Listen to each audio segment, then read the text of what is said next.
Den sidste af de 27 rockere, politiet anholdt i går for drabet på en 19-årig mand i Tingbjerg i København, blev i eftermiddags løsladt. Dommeren mente, at det bevismateriale, politiet havde mod manden, ikke var omfattende nok. Politiet fortsætter jagten på en gerningsmand, og den løsladte er stadig sigtet. Stort politiopbud foran Københavns dommervagt i eftermiddag. Her skulle en 22-årig sigtet mand med tilknytning til gruppen AK81, der er en underafdeling af Hells Angels, for en dommer. Han har slet ikke været på det pågældende tidspunkt. Han har været sammen med nogle kammerater, og det vil han forklare her i retten ordentligt. Samtidig i Tingbjerg. Her blev der stadig lagt blomster på det sted, hvor den 19-årige blev dræbt sent torsdag aften. Her stod han i en gruppe på 15-16 personer, da der fra en bil på 75 meters afstand blev skudt mod gruppen med et automatvåben. Og formodentlig var det tilfældigt, at det netop var den 19-årige, der blev ramt.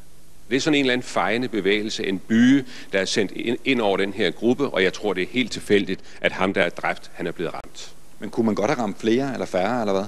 Risikoen for at ramme flere har absolut været til stede. Våbnet, der blev brugt til skyderiet, var en AK-47, også kaldet en Kalashnikov.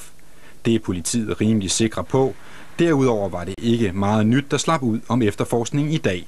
Og dagens retsmøde foregik der også af hensyn til efterforskningen for lukkede døre. Men vi var med, da sigtelsen blev læst op. Den 22-årige, han var iført rød træningsdragt. Han kom sådan meget afslappet og smilende ind i retslokalet og blinkede ned til en 2-3 af tilhørende, der tydeligvis var nogen, han kendte. Herefter der erklærede han sig over for dommeren for uskyldig. Her på gerningsstedet ved torvet i Tingbjerg har vi snakket med rigtig mange venner og bekendte til den dræbte. Ingen ønsker at stå frem i tv i dag, men flere har ytret ønsket om hævn. Forhindre, at det sker igen, det kan vi ikke. Frygter I stadig for en hævnaktion?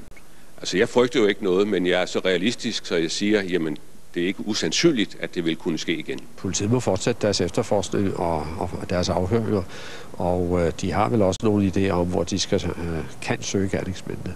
Men som det ser ud i dag i hvert fald, der er der ikke nok til at sige, at det er vildt glemtagtigt op det.